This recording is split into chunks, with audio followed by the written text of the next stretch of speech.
주로 제가 하는 일은 원래 청년들 대상으로 하나님 앞에서 자신의 인생을 어떻게 잘 설계할 수 있을지를 교육 커리를 개발하고 강의하고 기독교 학교 안에 있는 비전 과목, 소명 과목들을 이제 설계해주고 또 이 소명의 관점으로 교육을 진행하시는 목사님들, 기독교사분들을 이제 교육으로 섬기는 그런 일들을 많이 합니다. 그래서 어떻게 하다 보니까 우리 어린 중학생, 최근에는 이제 초등학생 친구들도 어떻게 상담을 좀 하게 되었는데부터 시작해서 우리 장년 또 중년 되시는 우리 어르신들까지 또 섬길 수 있는 은혜 주셔서 감사합니다. 오늘 이렇게 존경하는 목사님 교회 와서 일단은 제가 오늘 찬양 드리면서 너무 놀랐습니다. 은혜를 많이 받았고요. 오늘 제가 주제가 소명인데 이미 찬양 드리는 모습 속에 이미 성도님들께서 이미 하나님께 다 삶을 드리신 것 같아서 오늘 설교가 좀 필요 없지 않을까 이런 생각이 들었는데, 그러나 뭐든지 우리가 하나님 앞에 우리 삶을 드린다는 것은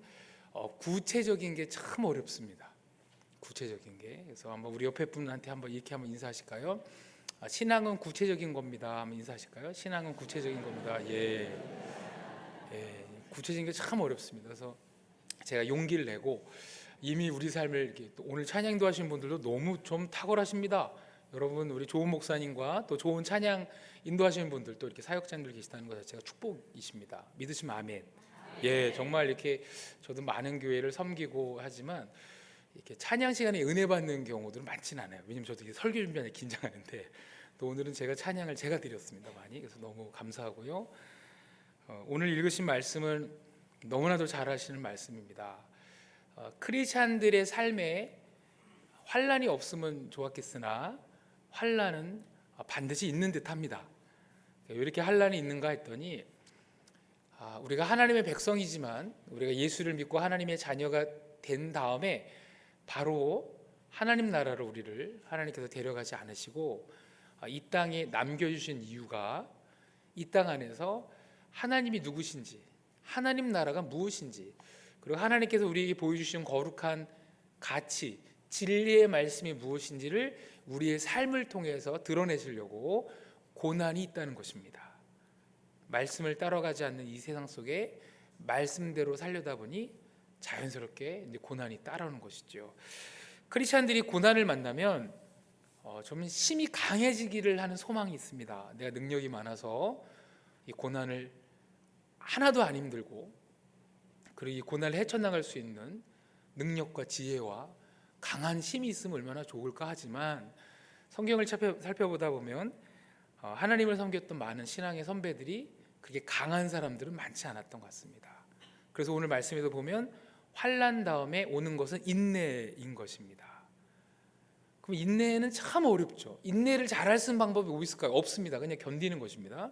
근데 환난 속에서 견디다 보면 이게 내가 그냥 견디고 인내하고 아무 일도 안 되는 거 아닌가라는 두려움이 있는데 오늘 말씀을 봤더니 감사하게도 연단이라는 게 생긴다는 겁니다. 이 연단에 우리가 좀 더 깊은 의미는 인격, 성품인 것입니다. 한번 따라해 주실래요? 성품입니다. 고난을 만나고 고난을 잘 견디다 보면 어떤 성품이 생겨나는데 이 성품이 어떤 성품이냐 했더니 바로 소망을 품을 수 있는 성품이라는 것입니다. 소망은 바로 하나님을 향한 기대하는 것입니다. 여러분, 소망은 아무나 할 수 있는 게 아닙니다. 소망을 품을 수 있는 성숙한 인격만이 소망을 품을 수 있다는 것입니다. 저는 이제 제가 아무래도 젊은 친구들과 많이 사역을 하고 또 그들과 상담을 많이 하지만 또 젊은 친구들의 상담 이야기를 듣다 보면 또 최근에는 우리 중년분들이 어르신들의 이렇게 또 상담을 듣다 보면 젊은 친구들과의 상담과 그렇게 다르지가 않습니다. 그 중에 핵심적인 게 뭐냐면 미래에 대한 불안감이 참 우리에게 특별히 한국 사회에 많이 엄습한 것 같습니다. 참 미래가 불안하다는 거죠. 미래가 이렇게 왜 불안할까 했더니 이 험난한 세상을 나 혼자 견뎌야 돼라는 외로움과 고립감들을 젊은이들도 갖고 있고 우리 어르신 성도님들도 갖고 있는 걸 많이 보게 됩니다. 소망은 이 인생을 나 혼자 살아간다는 것이 아니라 소망은 바로 그냥 막연히 잘 될 거야가 아니라 우리의 인생과 시간을 주도하시는 하나님을 향해 믿고 있기 때문에 소망이 생기는 것입니다. 이 소망이 생겨나는 것은 그래서 정말 어렵습니다. 그래서 우리가 참 이렇게 우리 젊은 친구들 보면 볼수록 똑똑한 친구들은 많은데 소망을 못 갖는 친구들이 참 많습니다. 제가 최근에 중3짜리 남자애랑 상담하다가 좀 충격적인 말을 들었는데, 목사님, 저는 이번 세상이 좀 긁는 것 같아요, 이런 식으로 중3짜리가 얘기를 하길래, 나도 좀 열심히 살려고 그 소망을 품고 살아가는데 네가 무슨 글러냐 했더니, 저는 중학교 3학년인데 중1, 2 기초가 너무 약하고, 그러니 좋은 고등학교 갈 자신도 없고, 그러니 당연히 좋은 고등학교 대학도 못 가겠고, 그러면 당연히 좋은 직장도 못 가고, 완전 하나님에 대한 신뢰보다는 자기가 갖고 있는 능력과 자기가 갖고 있는 것으로만 미래를 예측하게 되는 것이죠. 그러다 보니 그 마음속에 불안이 있죠. 오늘 말씀은 환난 속에 우리가 강한 사람이 될 수도 있으나, 하나님이 일부러 우리에게 능력 안 주시고 고난을 좀 견디도록 하신 이유가 뭐냐면, 고난을 통해 소망을 품는 진정한 소명자로 우리를 키우시는 겁니다. 고난을 통해서 내가 완벽한 사람이 되는 게 아니라, 고난을 통해서 하나님을 기대하고 신뢰하는 그런 성품을 갖게 되는 신앙의 인격으로 성장한다는 것이죠. 저도 제가 목사로서 살아오면서 참 설교도 많이 하고 강의도 많이 하는 역할을 하게 됩니다. 그래서 다른 목사님들은 어쩔지 모르겠지만 저의 소망은 그런 게 있습니다. 청년들한테 설교를 할 때마다 이 청년들이 좀 저의 설교를 듣고 하나님을 좀 만났으면, 이런 기대감이 있습니다. 그러나 잘 안 되는 것 같아요.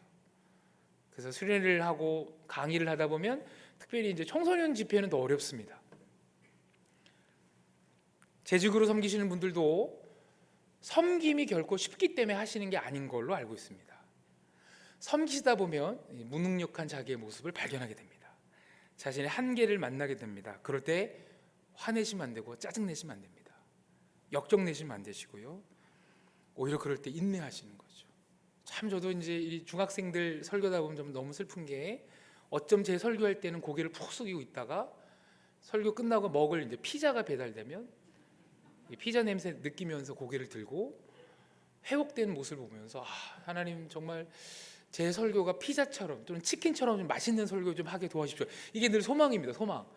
어떻게 하면 이 젊은이들에게, 최근에는 이 중고등학교 분위기가 청년 분위기로 막 타고 올라오고, 막 이제는 저는 걱정입니다. 이게 이제 잘못하면 이게 작년 어르신들도 이 분위기가 막 타고 올라오면 어떡하나. 우리가 말씀에 대한 사모함들은 다 잃어버리고 먹음에 대한 시각적인 감각들만이 우리에게 가득하면 어떠나라는 두려움들이 우리에게 있습니다. 한 번은 제가 어느 교회 가서 청년들한테 복음을 전했습니다.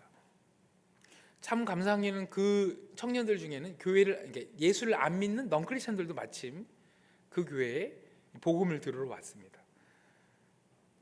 설교를 한 다음에 식사할 수 있는 시간이 있었는데, 좀 넌크리스천과 마주 앉지 않아서 밥을 먹으면 좋았겠지만, 어떻게 그 넌크리스천 그날 교회 처음 온 청년이 제 맞은편에 앉아서 각자 식사를 합니다. 근데 이 청년이 참 용기가 있어요. 저를 향해. 대부분 안 그럴 텐데 그래도 좀 이렇게 정으로도 오늘 목사님 설교 좋았어요 이렇게 좀 해줄 텐데, 목사님 죄송하지만 저는 오늘 목사님 하는 설교가 아무것도 들리지가 않았어요 하는데, 제가 참 제 인격이 좋지가 않아서 한 대 이렇게 주여받고도 싶고, 최선을 다했는데 안 들렸다 그러면 어떡하냐? 그건 인간적인 예의로도 좀 아니지 않냐? 그래도 조금이라도 들린 게 있지 않냐? 막 묻고 싶은데, 이때 중요한 게 인격이죠. 인격.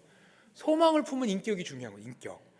하나님을 기대하지 않으면 내 힘으로 그들을 이제 억압하려고 합니다. 억압하려고. 그렇죠? 진짜 안 들렸냐? 다 안 들렸냐? 정말이야? 뭐 나 괴롭히려는 거 아니야? 이럴 수도 있겠죠. 근데 저도 참 이제 설교하면서 수많은 환난을 겪다 보니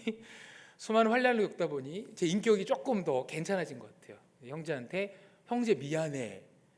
내가 정말 최선을 다했는데, 정말 최선을 다했는데 설교가 잘 안 들렸더니 정말 미안해요. 그 친구는 저와 친구가 됐습니다. 그러더니 이게 놀래요. 그래서 요즘에 우리 이제 섬기시는 분들이 잘 기억하실 게 뭐냐면, 섬기시는 분들이 본인이 강하고 능력 있고 완벽해서 어떤 일을 참 깔끔하게 잘 맞춰서 본인이 영광을 취할 것이냐, 그거 아닙니다. 우리는 부족할 수 있습니다. 연약할 수 있습니다. 그래서 미안하고 죄송하다 말을 할 수 있습니다. 근데 그렇게 부족함에도 불구하고 우리를 통해서 일하시는 하나님의 손길을 드러내는 게 중요합니다. 저는 이 시대의 우리 젊은이들과 이 시대의 우리 또 말씀과 상담과 이런 또 강의 사역을 하다 보면 느끼는 건 뭐냐면 참 저의 부족함을 드러낼 때마다 하나님이 일하시는구나. 참 우리가 완벽하고 대단하고 능력 있는 모습이 아니라 그냥 부족하고 솔직하고 인정하고.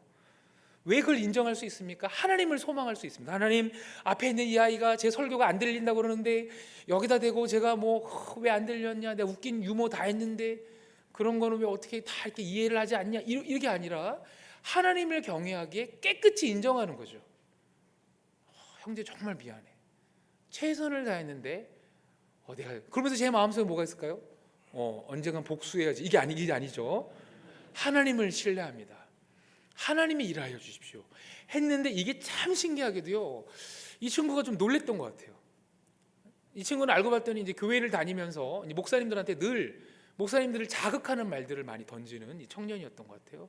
그럴 때 이제 목사님들의 반응을 보면서 역시 대부분 목사님들이 좀 발끈하거나 좀 이렇게 불편하게 말을 섞지 않고 이러면 역시 목사님들은 좀 위선자 뭐 이랬던 친구였던 것 같아요. 근데 제가 미안하다 하니까 갑자기 이 형이 좀 미안하다에 대한 답변을 잘 이렇게 자기도 예측을 못했나 봐요. 그냥 이렇게 내가 막 변호하고 이럴 줄 알았는데, 형제 미안해, 내가 정말 최선을 다할게, 이제 오후 시간은 좀 최선을 다할게 하는데 형제가 좀 가우뚱하더라고요. 그랬더니 오후 시간에는 되게 앞에 앉더니 저 얼굴을 이렇게 마주보고 앉고 저를 보고, 그래서 이렇게 끄덕끄덕 해주는 좀 고마움 제스처도 해주고. 여러분, 우리의 능력으로 살아가는 게 아니라 하나님을, 우리는 연약합니다. 우리 그런 차원에서 우리 좀 이런 표현을 우리 재직사님이니까 해야 됩니다. 우리 옆에 분 잠깐 보실까요? 옆에 분. 예. 우리가 완벽하지 않아 죄송합니다. 인사하실까요? 예. 완벽하지 않아 죄송합니다. 예. 그러나 우리 이런 인사도 하실까요? 자, 완벽하지 않으나 죄송합니다. 그 대신에 최선을 다하겠습니다. 한번 인사하실까요? 예. 인사하실까요? 예. 이게 중요합니다. 예. 저는 우리 직장 다니시는 분들, 또 우리 성도님들 만나다 보면 그분들이 어떤 고민이 있냐면 참 자기가 부족하다는 고민들을 많이 갖고 있습니다. 특별히 부모님들은 내가 더 괜찮은 엄마 아빠였다면 우리 아이들에게 더 좋은 거 줄 수 있을 텐데 절대 그러지 않습니다. 우리 자녀들은 더 좋은 걸 원하지 않습니다. 부족하지만 부족함을 인정하는 겸손한 엄마 아빠를 원하십니다. 애들은 다 말끔히 알고 있습니다. 그리고 아이들을 힘으로 제압하는 게 아니라 대화하고, 그러나 엄마 아빠가 최선을 다할게 라는 그 겸손한 온유함을 그들은 감동을 받습니다. 그렇죠? 내가 용돈 줬으니 너는 욕 좀 먹어라, 이거는요 관계를 깨트리는 방식입니다. 섬기는 자에게 필요한 것은 정말 완벽한 능력이 아니라 하나님을 소망하는 겸손함인 것이죠. 겸손함. 저는 제가 섬기는 교회가 이제 질문하는 교회인데, 질문하는 교회는 예수 믿지 않고 또 교회를 안 다니거나 교회를 떠났던 친구들이 정말 이렇게 잊은 듯하면 찾아와서 신앙에 대해서 묻기도 하고 얘기합니다. 한 번은 저 멀리 어떤 저희 교회에서 한 2시간 걸리는 거리에서 한 청년이 질문을 이만큼 갖고 옵니다. 이만큼. 하나님이 계시면 어떻게 이 세상이 이렇게 돌아가냐고 이 목사를 향해 욕을 하려고, 목사를 잡으려고 온 거, 잡으려고 이렇게 눈빛에 불이 타오고 막 이렇게 너 이제 두고 봐라 그래서 막 이만큼 갖고 온 거, 이만큼. 그래서 노트를 빼곡히, 하나님이 계시는데 어떻게 이 땅에 이 악이 넘쳐납니까? 이렇게 합니까? 그리고 뭐 하나님 계시는데 뭐 막 이 땅에 전쟁가 막 하는데, 와, 제가 그 말을 듣는데 저도 좀 들으면서 좀 하나님께 서운하더라고요. 하나님 좀 이렇게 좀 하나님 계시는데 지금 왜 이런 일이 있을까, 이렇게 서운도 하고. 근데 제가 그 친구한테 정직하게 얘기했어요. 형제는 정말 하나님이 안 계신, 하나님이 계시다면 어떻게 이런 일을 벌어질 수 있을까로 너무 고통스러운구나. 그렇다고. 그래서 제가 그냥 그 형제한테 솔직하게 얘기했습니다. 형제, 제가 정말 내 능력이 많다면 뚝딱하고 당신에게 하나님을 딱 소개해 줄 수 있을 텐데 난 그런 능력이 없어. 그런 능력이 없어. 근데 내가 형제한테 그냥 간곡히 하나 부탁할 텐데 너무 오해하지 말고, 그냥 형제는 예수를 안 믿으면 안 될까? 예수를 안 믿으면 안 될까? 그냥 하나님 믿지 말자. 왜냐면 하나님 믿는 게 너무 고통스러워 보이니까 믿지 말자. 제가 그 형제를 미워한다는 게 아니라 그 형제를 너무 좀 쉬게 해주고 싶었어요. 좀 그냥 안 믿는다 생각하고 한 달만 좀 쉬면 안 돼. 그러니까 웃긴 게 교회를 안 다니는데 하나님이 계신다지 않을까 뭐 이러면서 막 혼자 연구하고 고민하면서 막 분노를 갖고 있는 형제인데, 제가 그냥 믿지 말고 편히 쉬다가 그냥 죽으면 되지 않을까 했더니 이 형제가 앞에 있는 간식을 좀 한참 먹더니 이 형제 답변이 결정입니다. 그럴 수는 없을 것 같아. 믿어야 될 것 같다는 거야. 그래서 참 대단. 아마 제가 거기다 대고 막 하나님이 계신데 어디 막 그 불경건하게 그런 이래서 막 싸움이 됐을 것 같아요. 근데 제가 솔직하게 저는 제가 6학년에서 중학교 1학년 올라가는 겨울 방학 때 예수를 만났습니다. 저희 누님이 먼저 예수를 만난 다음에 아무도 모든 저를 향해 동료는 너도 이리 와, 너도 예수님 만나야 돼. 그리고 거기서 복음을 소개했고 그 복음을 듣는데 너무 제가 죄인이라는 거를 중학교 6학년 그 겨울 방학이었던 이렇게 똥똥한 애가 막 깨달아서 먹을 거 좋아하던 제가 그날 예수 영접하고 금식을 3끼를 하면서 성경을 보면서 저는 제가 그 형제한테 그랬지. 아유, 나는 하나님이 그래서 이게 참 이렇게 탁 다가와셔 주셨는데 왜 형제는 이렇게 고통스럽게 이렇게 안 다가와 주시는지 잘 모르겠다. 정말 미안하다. 근데 내가 그런 거 아니니까 하나님이 알아서 하시겠으니까 그냥 안 믿으면 안 될까 했더니 그럴 수는 없대. 믿어야 될 것 같아. 그거는. 그래서 제가 물었죠. 아니 그렇게 하나님은 믿는 게 고통스러운데 왜 그럴 수밖에 없는지 그 얘기 좀 하자 했더니 이 친구의 삶 속에서도 다가오신 하나님의 손길이 있었습니다. 여러분, 우리가 인간적인 방식으로 누군가를 변화시키고 인간적인 방식으로 교회 일을 하고 하나님 나라 일을 하려고 그랬을 때 거기에는 우리의 죄성이 드러나고 폭력성이 드러납니다. 그러나 하나님을 소망하는 인격이 있기 때문에, 그런 성품이 있기 때문에 모르면 모르고 힘들면 힘들 수 있다고 그러고, 정말 힘들지만 우리가 친구 될 수 있고, 우리가 열심히 전도하고 누군가를 향해 말씀을 전하지만 여전히 그들이 변화되지 않을 때 그들과 원수가 되는 게 아니라 우리가 알 수 없는 때에 주께서 역사하실 걸 기대하며 여전히 함께 살아가고, 저는 그것이 소망을 보면 우리 겸손함입니다. 우리가 완벽해서 어떤 일을 해내가는 게 아니라 주께서 그 일을 해나가시는 겁니다. 제가 우리 청년들을 만날 때마다 느끼는 게 뭐냐면 청년들은 참 완벽해지려고 합니다. 대단해지려고 합니다. 그래서 그들의 고민의 대부분이 왜 내가 이렇게 대단한 사람이 아닐까 때문에 힘들어합니다. 그러나 이제 우리 어르신들을 보면 아세요, 그렇죠? 아시죠? 이렇게 우리가 대단하지 않다는 거 아시잖아요, 그렇죠? 하루하루 이제 민폐 끼치 않고 사는 게 은혜고, 그렇죠? 우리가 정신 바짝 차리자. 여기서 이 대목에 정말 중요한 신학을 함께 서로들 얘기해야 되는데요. 우리 옆에 분을 보면서 활짝 웃으시면서 이렇게 인사하시겠습니다. 성도님 안에 괴물이 있습니다. 한번 인사하실래요? 예. 자, 인사하시겠습니다. 시작. 성도님 안에 괴물이 있습니다. 예. 괴물이 있습니다. 우리 이거 인정하셔야 돼요. 인정하셔야 돼요. 우리가 주일날 오면 다 이렇게 거룩하지만 사실 우리 안에 괴물이 있습니다. 이 괴물 우리 가족들은 다 느끼죠, 그렇죠? 다 느끼죠. 엄마 아빠가 저렇게 성경책 들고 교회 오지만 사실은 집에서는 괴물인데 다 느낍니다, 우리가. 근데 그 괴물 부끄러워할 필요 없습니다. 어떻게 해요? 그런 괴물에도 불구하고 우리를 통해서 하나님이 일하신다는 게 또 오늘의 말씀인 것이죠. 환난 속에서 인내하면서 소망하는 인격을 품게 될 때 그 괴물을 좀 이렇게 다스리면서 우리는 완벽해질 수 없습니다. 오히려 완벽하려 할 때 우리 속에 있는 괴물들이 더 많이 우리를 치고 나오고 우리를 압도하는 일들이 벌어지게 됩니다.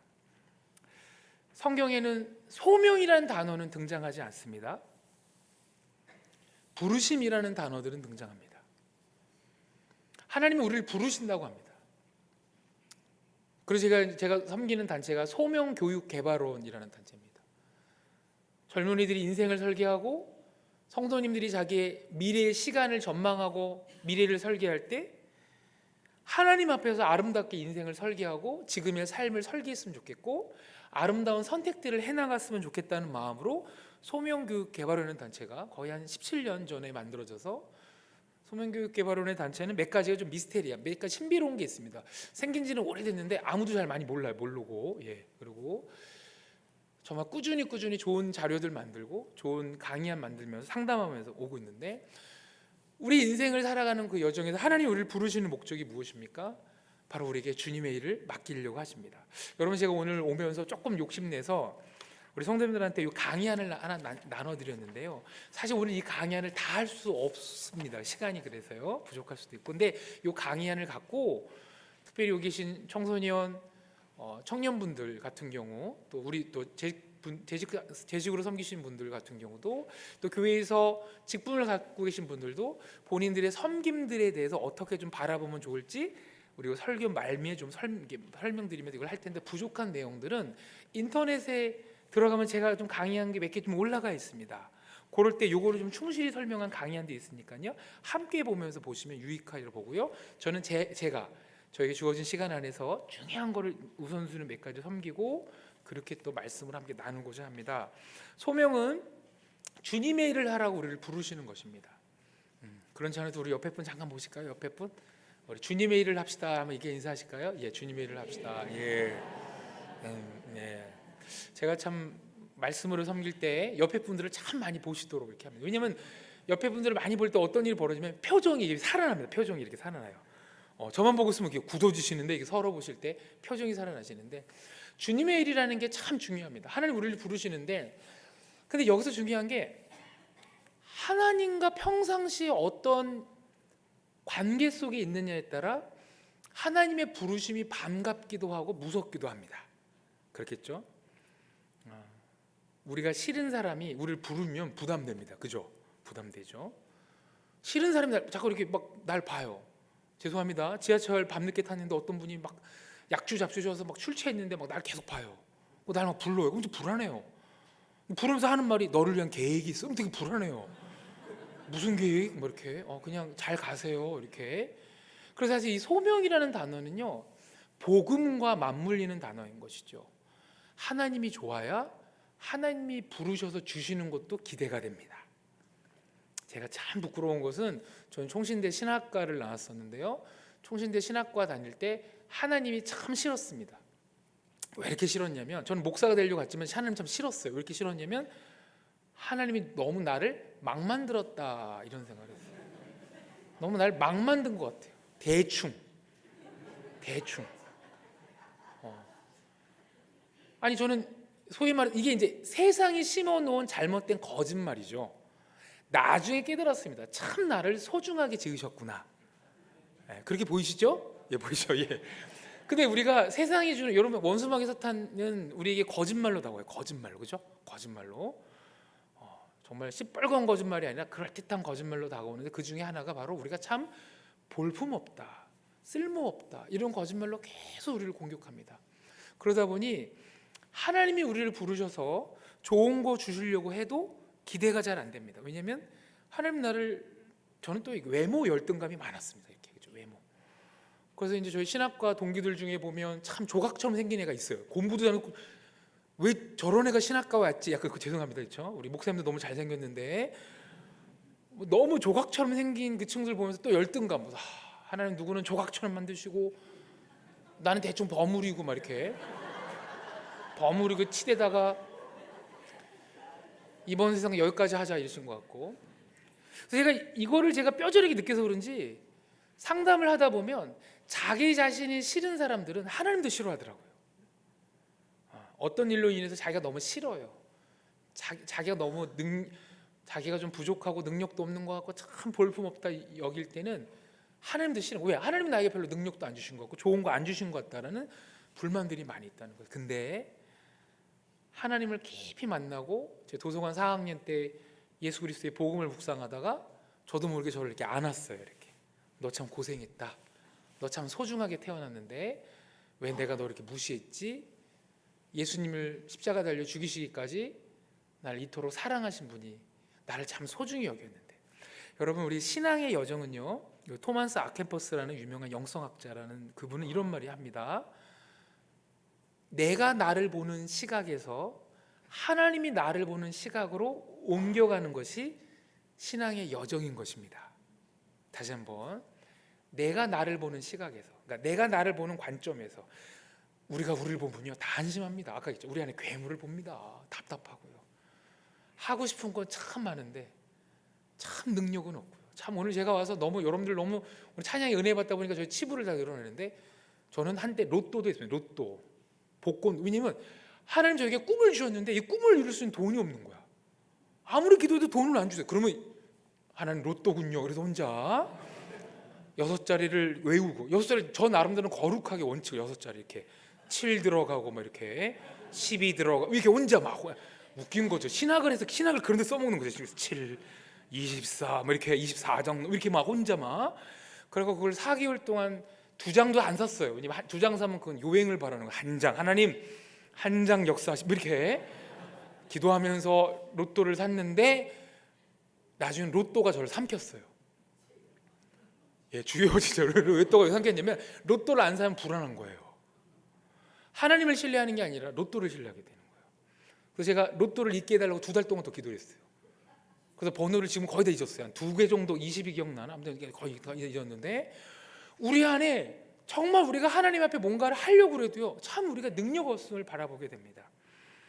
그럴 때 참 우리가 볼품없다 하지만 신기한 건 뭐냐면 하나님 우리에게 우리가 자꾸 능력이 있고 완벽한 자 되라고 하신 적 없습니다.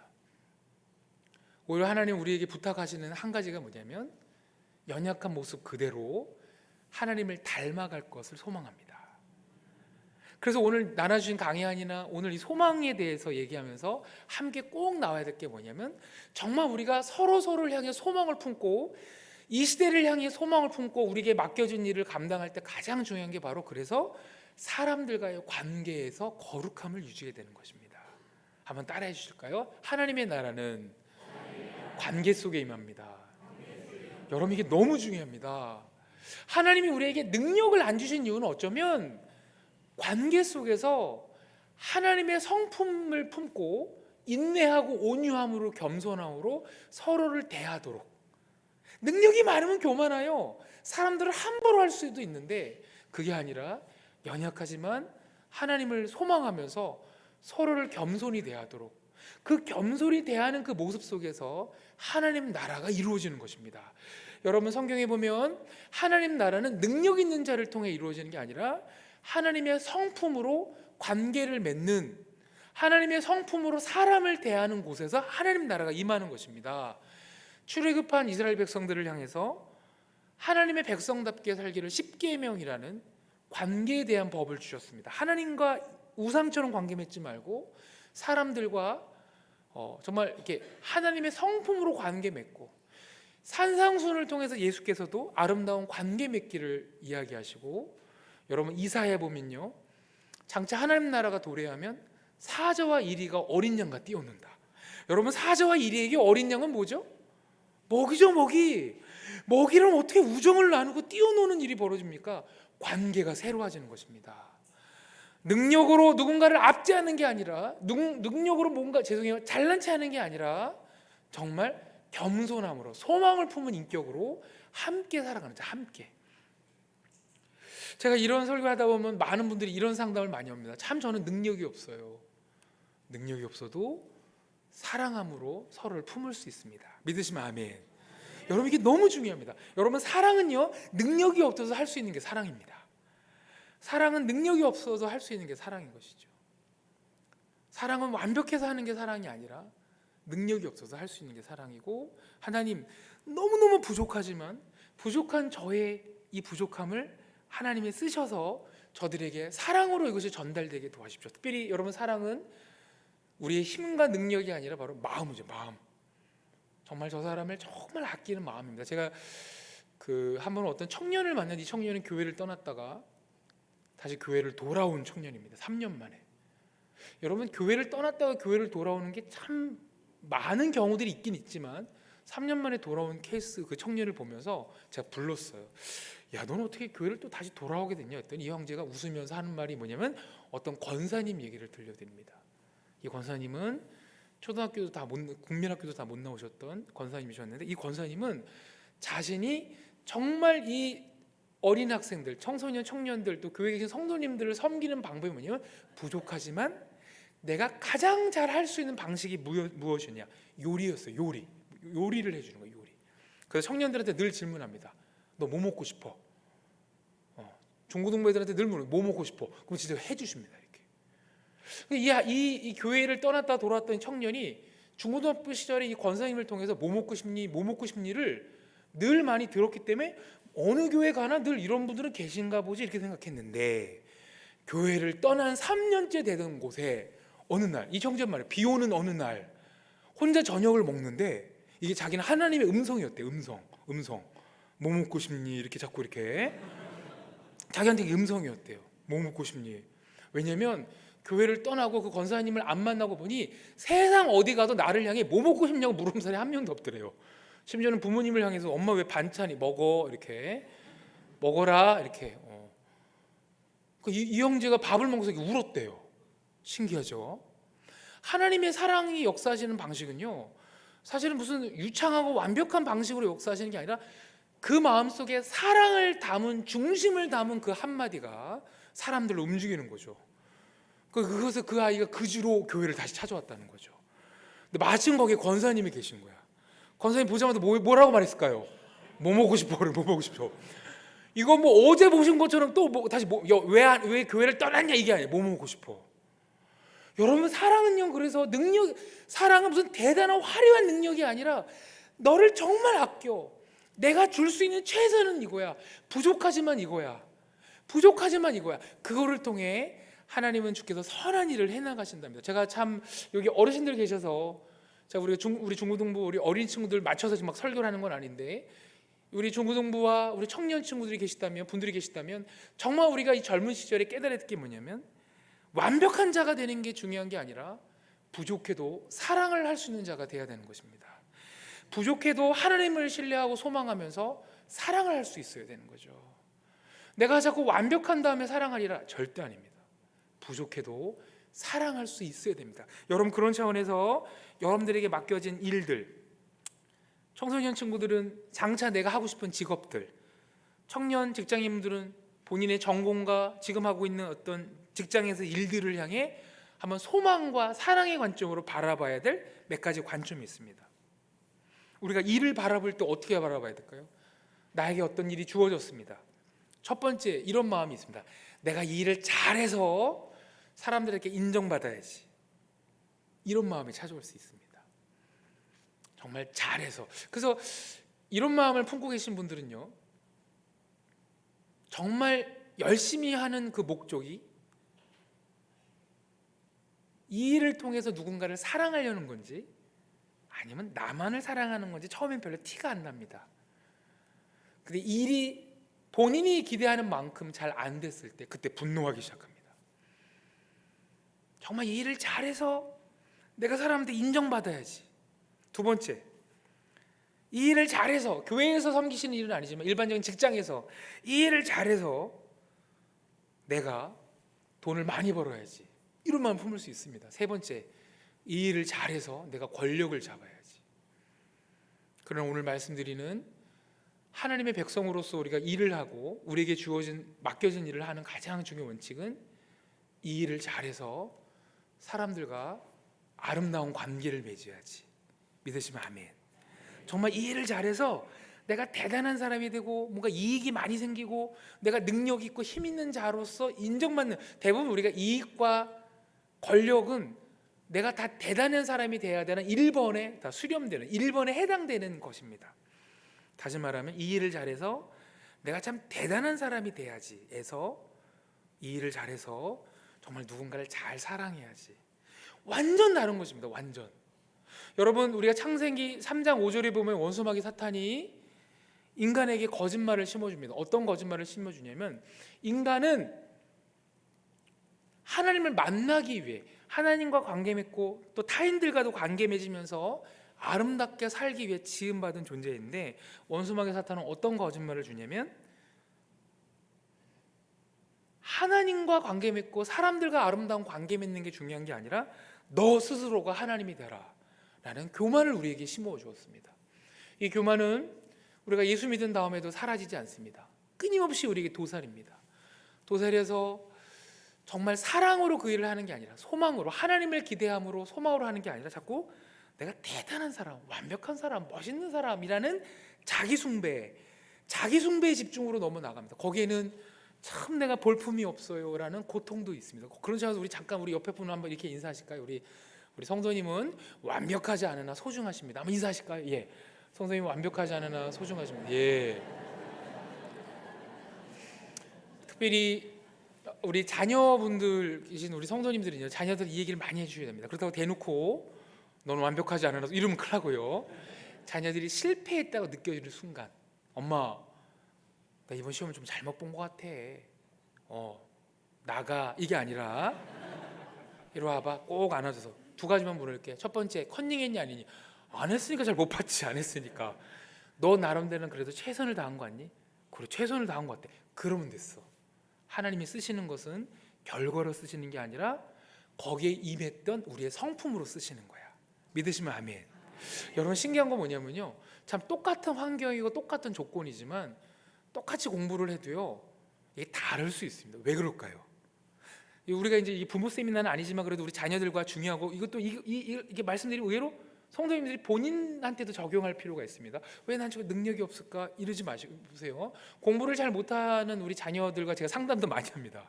그때마다 우리 부모님들이 이런 말합니다. 우리 애는 너무 착해요. 정말 착해요. 착하기만 해요.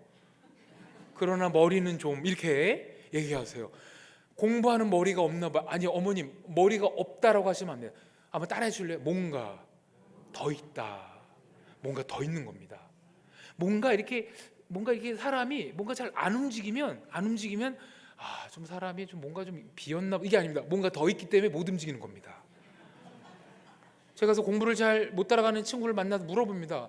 공부할 때 뭐 하니? 했더니 공부할 때 딱 책상에 앉으면 무슨 생각 들어? 했더니 처음에는 제가 이제 엄마 편에 왔기 때문에 말을 아끼죠. 그냥 뭐 공부 생각하고 이렇게 하는데 아이 그러지 말고 했더니 하루 종일 친구들과 대화한 대화가 떠올라요. 그리고 친구한테 내가 무슨 말실수를 했으면 미안하다는 마음이 이 친구는 되게 마음과 양심이 살아있는 친구죠. 그거 다 무시하고 공부만 하는 친구도 있는데 그럼 어떡하니? 그 미안한 친구한테 이제 문자 보내죠. 문자. 누구야 미안해. 그러면 공부가 될까요? 단문자 와야죠. 단문자가 늦게 오면 그날은 공부가 날아가는 거죠. 그렇죠? 날아가는 거예요. 이게 어떻게 보면 되게 거룩한 양심을 갖고 있는 거예요, 사실은. 그렇죠? 그러면 이제 문자가 왔어. 그럼 공부하니? 아니요. 오늘 학교에 빠진 친구들이 막 떠오르고 와. 그래서 제가 그 부모님 모셔서 어머님 앉아보세요. 이 아이는요 선지자입니다. 선지자. 이 아이는 기존의 공교구로는 담을 수 없는 영혼을 품는. 그래서 혹시 여러분들이 업무 직장에서 이렇게 일을 하는데 뭐가 자꾸 업무 효율이 안 생겨요. 그러면요 일을 잘 못하시는 게 아니라 뭔가 더 있는 거예요.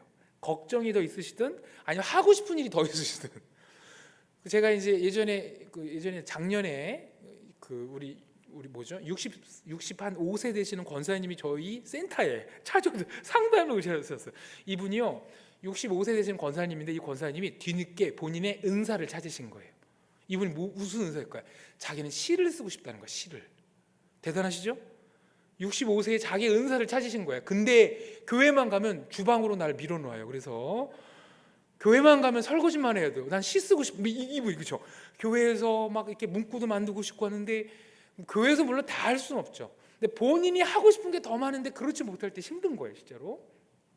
사실 우리가 다 부족해 보이고 우리가 연약해 보이지만 성실히 임하고 있는 그 태도. 그래서 지금 이 순간에 공부에 집중이 안 됐지만 뭔가에 성실히 임했다면 그 성실히 임했던 그 성품을 갖고 하나님을 쓰시는 것입니다. 특별히 교회에 우리 어떤 섬기시는 일도 마찬가지입니다. 결과가 완벽했기 때문에 하나님이 역사하시는 게 아니라 그렇게 함께 성실히 서로를 아끼고 소망 중에 품어가는 그 삶을 통해서 일이 일어난다는 거죠. 여러분 원수마귀 사탄은 근데 우리에게 자꾸 거짓말을 심어줍니다. 자꾸 우리가 완벽해야 된다고, 대단해야 된다고. 우리가 좀 이것만 좀 내려놔도 우리가 완벽하지 않아도 하나님이 우리를 쓰십니다. 믿으시면 아멘. 정말 우리가 소망하고 사랑하는 마음으로 임하고 있다면 하나님 우리 다 쓰시는 거죠. 그래서 우리는 하나님 앞에 완벽이 아니라 대단한 것이 아니라 소망과 사랑 속에서 열심히 누군가를 섬기는 관점으로 우리의 역할과 직분과 직업과 우리에게 주어진 일들을 돌아볼 필요가 있으신 겁니다. 여러분 조금 어렵지만 뒤에 있는 강의 한 잠깐 보실까요? 이거 우리 이해하실 수 있는 분들이 계실 것 같아서 보시면 이 TNTQ가 뭐냐면요. TNTQ라는 게 뭐냐면요. 우리 재직되시는 분들도 한번 자기한테 적용해 보시면 좋겠는데요. 이것은 우리가 어떤 섬기는 일의 결과가 좋아야 돼. 좋아야겠죠. 근데 그것만으로 우리를 평가하는 게 아니라 우리가 이렇게 일로 어떤 직분으로 또는 직장 안에서의 어떤 역할로 섬겨가는 그 관점을 하나님 앞에서 아름다운 관계 맺기적인 차원으로 아름다운 관계 맺기 차원에서 그 일을 한번 바라봅시다라고 만들어진 하나의 워크숍 도구인 것이죠. 실제로 이것이 우리 청년들이나 우리 어르신들 세미나 할 때 워크숍도 하고 발표도 하고 하는 내용 중에 일부인데 오늘 우리가 다 다룰 수 없는 몇 가지 중요한 관점만 말씀드린다면 한번 저를 어린애 같은 마음으로 한번 따라해 주시면 너무 좋겠습니다. 누군가의 어떤 필요를 어떻게 도와서 어떤 가치를 예. 혹시 주일학교 섬기시는 교사분 계십니까? 구역을 섬기시는 구역장님 계십니까? 누군가의 우리 구역원들을 어떻게 무엇을 어떤 필요를 내가 좋을 것인가? 우리 성경 지식이 너무 약한 우리 구역원 누가 계시는데 그분한테는 성경 지식을 내가 좀 도와드리겠어. 어떻게? 내가 가장 잘할 수 있는 방법으로 내가 읽었던 어떤 책을 소개할 수도 있고 목사님께 찾아와서 좋은 자료를 드릴 수 있고 우리가 내가 섬기는 그 역할을 아름다운 관계 맺기로 돌아보는 것입니다. 누군가의 어떤 필요를 어떻게 채워서 그래서 어떤 가치를 어떤 소망과 공의와 정직과 절제와 우리 구역 중에 계신 어떤 분은 주식 투자를 너무 많이 절제하지 못해서 하시는 그분을 어떻게 하면 조금 더 절제를 말씀드릴 수 있을까 고민하는 것이죠. 관계 속에서 섬김의 관점으로 고민하는 것입니다. 우리가 비전을 설계하고 있는 청소년이 있다면 나는 선생님이 될래요. 막연히 선생님만 꿈꾸시는 게 아니라 내가 선생님이 된다면 내가 만나는 학생들에게 어떤 도움을 줘서 또 어떤 방식으로 나다운 방식으로 어떻게 도움을 줘서 정말 그 아이들과 함께 어떤 세상을 만들고 싶은가라고 관계 입장으로 저는 생각하는 거죠. 내가 그들을 섬겨서 인정받고 돈 많이 벌고 정말 능력 있고 힘이 있고 돈과 능력과 명예는 따라올 수도 있습니다. 그러나 크리스찬적으로 가장 중요한 태도는 관계 속에서 내가 어떻게 섬길 것인가 라고 보는 것입니다. 특히 제가 이거를 이렇게 드린 이유 중에 하나가 뭐냐면 그래서 우리는 스스로 능력 있고 대단한 사람이 되려는 게 중요한 게 아니라 부족하기에 옆에 계신 분들을 부족하기에 내가 섬기는 분들을 더 많이 관찰하시는 겁니다. 우리 그런 차원에서 옆에 분한테 한번 이렇게 질문하실까요? 성도님은 지금 뭐가 필요하신가요? 한번 질문해 보실까요? 예, 성도님 지금 뭐가 필요하신가요? 예. 정말 우리가 하나님께 소망을 품고 사랑 중에 섬길 때 내가 대단한 사람이 되는 게 목적이 아니라 내가 섬기는 분들이 내가 만난 직장에서 만나는 분들이든 교회에서 만나는 분들이든 내가 공부를 통해서 이루어갈 내 비전 속에서 만나는 사람들이든 그들이 정말 어떻게 되면 좋을까라는 그 소망이 있어야 됩니다. 사랑이 있어야 됩니다. 그래서 그분들을 관찰하시는 겁니다. 여러분 우리 교회는 지금 여러분 섬기시는 교회는 이 군산 지역 이쪽에 어떤 필요를 채울 수 있을까요? 어떤 걸 섬길 수 있을까요? 저는 이 강의를 할 때마다 우리 청소년 아이들한테 장난삼아 저를 막 실험합니다. 얘들아 앞에서 강의하고 있는 목사님은 뭐가 필요하냐? 너도 국영수만 하는 게 중요한 게 아니야. 사람들이 지금 뭐가 필요할까? 사람들은 지금 뭘 원할까라는 마음도 공감해야 진정한 리더십이 되는 거고 소위 말해서 빅데이터 시대에 인공지능 시대에 정말 이것은 기계로 세팅된 기계로 찾아올 수 없는 인간의 직관적인 공감으로 진짜 필요한 것들을 도울 수 있는 진정한 리더십이 될 수 있는 거야.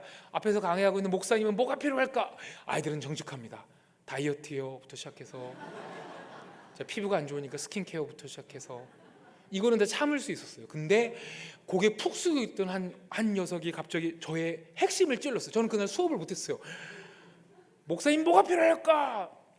내가 목이 없대요. 목이. 그래서 목이요. 목 하는데 제가 이를 악물고 축복했어요. 너는 잘 될 놈이다. 여러분 실제로 우리가요 국어, 영어, 수학하고 영어 점수 막 올리고 참 중요하고 기능적으로 뭘 잘하는 거 중요하지만 그걸 왜 잘해야 되는지를 알아야 됩니다.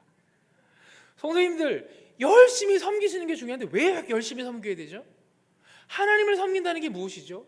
진짜 우리 교회에 계신 성도님들을 깊이 알아야 잘 섬길 수 있습니다. 알아야, 그렇죠? 그래서 열심히 섬기는 것도 중요하지만 만나셔야 됩니다. 얘기를 들으셔야 됩니다. 경청하셔야 됩니다. 제가 그 친구한테 축복했어요. 너는 잘 될 놈이다 그랬죠. 잘 될 놈이다. 목 없는 자의 그 목의 필요를 알았다면 네가 옷을 만들면 목 있어 보이는 옷을 만들겠지 뭐 이렇게. 그래서 실제로 그래서 이렇게 학교 공부할 때는 두각을 드러나지 않는 이 친구들이요 이렇게 친구들과 그래서 저는 그냥 공부 안 하고 대충 친구들과 어울려 다니는 게 되는 게 아니라 친구들과 참 어울려 다니면서 공감 능력이 뛰어난 친구들이 의외로 사업을 잘하고요 지금까지 존재하지 않았던 새로운 아이템들을 잘 만들어내는 경우도 꽤 많습니다. 여러분 우리가 잘 아시는 스티브 잡스 같은 경우는요 괴상하죠. 친구도 잘 없습니다.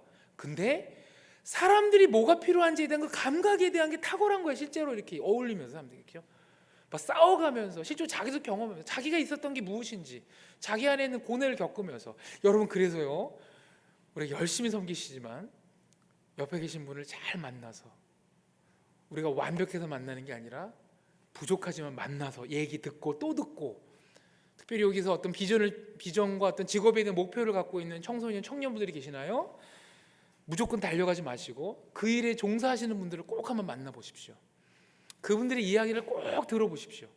그러면 정말 내 일이 맞는지, 정말 그런지 알게 되는 것이죠. 열심히 혼자 달려가는 게 중요한 게 아니라 소망을 품고 사랑함으로 옆에 계신 분들을 만나는 게 가장 중요합니다. 그런 차원에서 우리 강의한 6번만 제가 정리드리고 오늘 마칠 텐데요. 오늘 우리가 환난 속에서 참 능력이 없지만 견디는 동안에 그것이 헛되이 마무리되는 것 같지만, 와, 소망을 품은 인격이 되면서, 이 소망을 품은 인격은 능력도 없는 것 같고 카리스마도 없는 것 같고 대단한 대단한 게 없는 것 같지만 실제로 거기서 하나님 나라의 역사가 이루어진다는 것이죠. 겸손히 관계 맺고, 겸손히 하나님께 기도하고, 겸손히 자기의 실수 인정하면서 하나님 나라가 이루어지는 아름다운 관계가 이루어지는데, 이 관계적인 관점에서 6번 강의한 잠깐 보시면 우리 성도님들이 많이 다루시는 말씀, 비전이라는 단어가 있습니다. 사명이라는 단어가 있습니다. 소명이라는 단어가 있습니다. 다 무슨 단어일까요?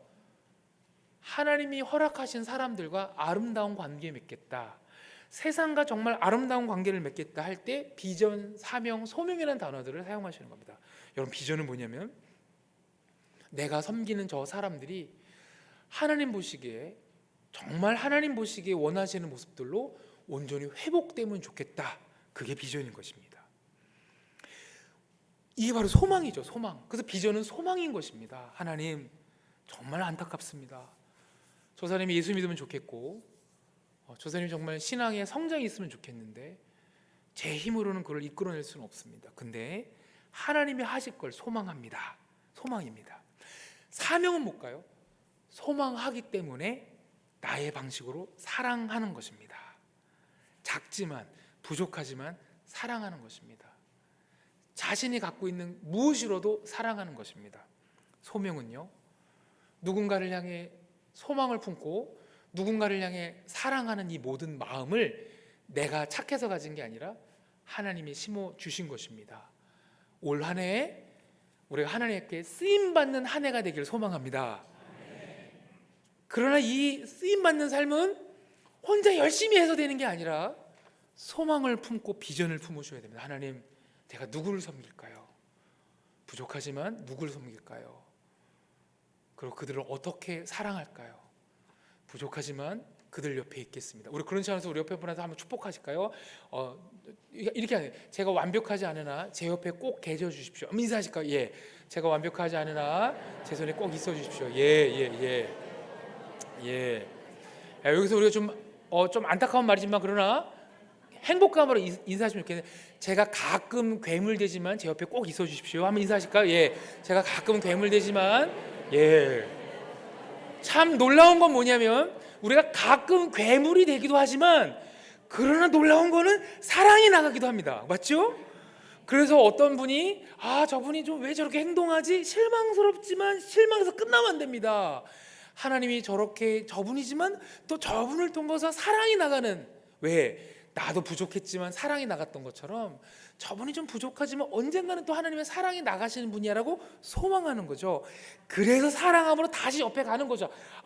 좀 이렇게 너무 화내지 마요. 밥 먹읍시다. 이렇게, 그렇죠? 여러분, 그게 사랑입니다. 한 번은 제가 요것만 말씀드렸는데, 우리 청년 중에 한 명이 갑자기 성구용신 예배 이렇게 드리려고 하는데 갑자기, 목사님, 제가 성구용신 예배 때 회식이 있는데 술 먹고 교회 와도 될까요? 이 아이의 신앙이 약한 거예요. 어떻게 됩니까? 그래서 교회 와야 되지 않을까요? 그러니까 이제 성구용신 와야 되니까 회사 떠나, 또 이건 또 아닌 것 같고 이 아이 믿음이 안 돼. 그래서 늦게라도 오면 돼. 저는 그게 교회죠. 부족하지만 악착같이 교회 와야죠. 그렇죠? 내가 오늘 술 먹기 때문에 교회를 못 가. 그거보다는 오는 게 낫겠죠. 안 먹고 오면 더 좋겠지만, 제가 오늘 술 먹으라고 얘기하는 게 절대 아닙니다. 안 먹고 오면 좋겠지만 왔는데 너무 반가운 거예요. 그게 신앙입니다. 부족하지만 내가 악착같이 하나님께 나왔습니다. 이게 신앙이죠. 우리가 어떻게 됩니까? 제가 가서 꼭 안아줘서 잘 왔다. 술 냄새 풀풀 나고 이렇게 잘 왔다. 우리가 연약하지만 악착같이 옆에 붙어 계시는 거예요. 그래야 또 사랑도 나가죠. 그럴 때 사랑도 안 하고, 우리가 하나님 앞에 완벽해서 살아가는 게 아니라 부족하지만 이 부족함으로 끝나는 게 아니라 하나님의 사랑이 나가는 사람이 되도록 소망하는 것이 바로 우리의 소명자이며 비전을 품은 성도들의 삶인 것입니다. 제가 잠깐 기도하겠습니다. 하나님,